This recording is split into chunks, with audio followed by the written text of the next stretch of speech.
Hi friends, welcome to chef Swami's kitchen. ನಿಮ್ಗೆಲ್ರಿಗೂ ಗೊತ್ತಿರೋ ಹಾಗೆ ನಾನು ಇತ್ತೀಚೆಗೆ ಪಯಣ ಕಾರ್ ಮ್ಯೂಸಿಯಮ್ಗೆ ಹೋಗಿದ್ದೆ. ಒಳಗೆ ಹೋಗ್ತಾ ಇದ್ದಂಗೆ ಅವರ ಮ್ಯೂಸಿಯಂ ತುಂಬಾ ಬ್ಯೂಟಿಫುಲ್ಲಾಗಿ ಕಾಣಿಸ್ತಾ ಇತ್ತು. ಬಟ್ ಲೆಫ್ಟ್ ಹ್ಯಾಂಡ್ ಸೈಡಲ್ಲಿ ಒಂದು ಫುಡ್ ಕೋರ್ಟ್ ಇತ್ತು. ಪಯಣ ಫಸ್ಟಾ ಫುಡ್ ಫಸ್ಟಾ ಅಂತ ನೋಡಿದಾಗ ಫುಡ್ಡೇ ಫಸ್ಟು ಅಂಥೇಳಿ ನಾನು ಫಸ್ಟು ಫುಡ್ ಕೋರ್ಟ್ ಒಳಗೆ ನುಗ್ಗಿದೆ. ಆ ಫುಡ್ ಕೋರ್ಟ್ನ ಹೆಸರು ಶ್ರೀ ಹರಿ ಗೋವಿಂದ. ಇವರ ಒಂದು ಬ್ರ್ಯಾಂಚ್ ನಮ್ಮ ಮೈಸೂರಲ್ಲಿ ಕೂಡ ಅವೈಲೇಬಲ್ ಇದೆ. ಇವರು ಪ್ಯೂರ್ ವೆಜಿಟೇರಿಯನ್ ರೆಸ್ಟೋರೆಂಟ್, ಹಾಗೆ ಅವ್ರದ್ದು ಹೋಟೆಲ್ ಕೂಡ ಇದೆ. ಇಲ್ಲಿ ಬಂದು ಒಂದು ಫುಡ್ ಕೋರ್ಟ್ ರೀತಿ ಇದನ್ನು ಡಿಸೈನ್ ಮಾಡಿದರು. ಒಂದು ಸೈಡಲ್ಲಿ ಸೌತ್ ಇಂಡಿಯನ್ ಫುಡ್, ಇನ್ನೊಂದು ಸೈಡಲ್ಲಿ ನಾರ್ತ್ ಇಂಡಿಯನ್, ಮತ್ತು ಇನ್ನೊಂದು ಕಡೆ ಈ chaat counter, coffee counter, Chinese food counter, ಈ ರೀತಿ ಸುಮಾರು ಕೌಂಟರ್ಸ್ಗಳು ಮಾಡಿದರು. ಅದನ್ನು ನೀಟಾಗಿ ಡಿಸ್ಟ್ರಿಬ್ಯೂಟ್ ಕೂಡ ಮಾಡಿದರು. ಬಟ್ ಏನಪ್ಪ ಒಂದೇ ಒಂದು ಸಮಸ್ಯೆ ಅಂತಂದರೆ ಬಿಲ್ಲಿಂಗ್ ಒಂದೇ ಕಡೆ. ನಾವು ಹೋಗ್ಬಿಟ್ಟು ಎಲ್ಲ ಕಡೆ ಒಂದು ನೋಡಿ ಏನು ಬೇಕು ಅಂತ ಅದನ್ನು ಡಿಸೈಡ್ ಮಾಡಿ ಹೋಗಿ ಕ್ಯಾಶ್ ಕೌಂಟಲ್ಲಿ ಕ್ಯೂವಲ್ಲಿ ನಿಂತ್ಕೊಂಡು ನಮ್ಮ ಆರ್ಡ್ರನ್ನ ಹೇಳಿ ಕೂಪನ್ ತೊಗೊಂಡು ಬಂದು ಇಲ್ಲಿ ಕೌಂಟರ್ಸ್ಗಳಲ್ಲಿ ಕೊಟ್ಟರೆ ಕೆಲವು ವಿಷಯಗಳನ್ನ ನಮ್ಮ ಮುಂದೆನೇ ಮಾಡಿ ಕೊಡ್ತಾರೆ, ಕೆಲವು ವಿಷಯಗಳು ಮೊದಲೇ ಮಾಡಿ ರೆಡಿ ಇಟ್ಟಿದ್ದಾರೆ, ಅದನ್ನು ಕೊಡ್ತಾರೆ. ನಾವು ಮೊದಲಿಗೆ ಒಂದು ಮೆದು ವಡೆ ಟ್ರೈ ಮಾಡೋದು ತುಂಬಾ ಚೆನ್ನಾಗಿತ್ತು. ಬಟ್ ಏನಪ್ಪ ಅಂತಂದರೆ as usual it was cold.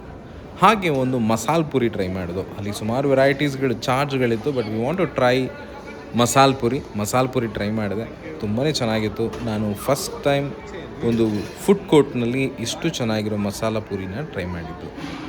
Bangarapet chat ಮತ್ತು ಈ ನಾರ್ತ್ ಇಂಡಿಯನ್ಸ್ಗಳು ಮಾಡೋ ಫಾಸ್ಟ್ ಫುಡ್ಗಳಲ್ಲಿ ಮಾತ್ರ ಈ ಮಸಾಲೆ ಪುರಿ ಚೆನ್ನಾಗಿ ಮಾಡ್ತಾರೆ. But this is the first time I have tried the best ಮಸಾಲೆ ಪುರಿ ಇನ್ ಫುಡ್ ಕೋರ್ಟ್. ಅದಾದಮೇಲೆ ಒಂದು ಪೇಪರ್ ದೋಸೆ ತೊಗೊಂಡೆ. ಪೇಪರ್ ದೋಸೆ ಸಕ್ಕತ್ತಾಗಿ ಕ್ರಿಸ್ಪಿಯಾಗಿ ಮಾಡಿದರು. ಚಟ್ನಿ ತುಂಬ ಚೆನ್ನಾಗಿತ್ತು. ಬಟ್ ಸಾಂಬಾರು ಅಷ್ಟರಲ್ಲೇ, ಸಾಂಬಾರು ಸ್ವಲ್ಪ ನೀರು ಥರ ಮಾಡಿ ತೆಳ್ಳಗೆ ಮಾಡಿದರು. But dosa was really good. ನನ್ನ ಪರ್ಸ್ನಲ್ ರೆಕಮೆಂಡೇಷನ್ ಈ ಪೇಪರ್ ದೋಸೆ.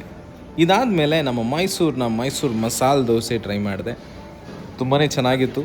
ಬಟ್ ಸ್ವಲ್ಪ ಆಯ್ಲಿ, ಸ್ವಲ್ಪ ಸಾಗಿಯಾಗಿತ್ತು. But it was okay.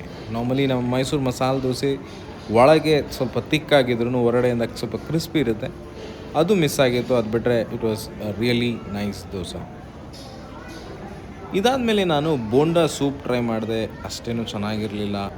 ಹಾಗೆ ಇವರಲ್ಲಿ ಇಡ್ಲಿ ವೆರೈಟೀಸ್ಗಳು ಕೂಡ ಇದೆ. ಕೊನೆಯದಾಗಿ ನಮ್ಮ ಒಂದು ಫಿಲ್ಟರ್ ಕಾಫಿನ ಆರ್ಡ್ರ್ ಮಾಡಿ ಒಂದು ಕಾಫಿನ ಕುಡಿದು ರಿಫ್ರೆಶಿಂಗ್ ಆಗಿ ನಮ್ಮ ಪಯಣನ ಪುನಃ ಪ್ರಾರಂಭಿಸಿದೋ ನಮ್ಮ ಈ ಪ್ರಯಾಣದ ಕಡೆಗೆ. Thank you for watching. See you on our next video. Bye bye. Take care.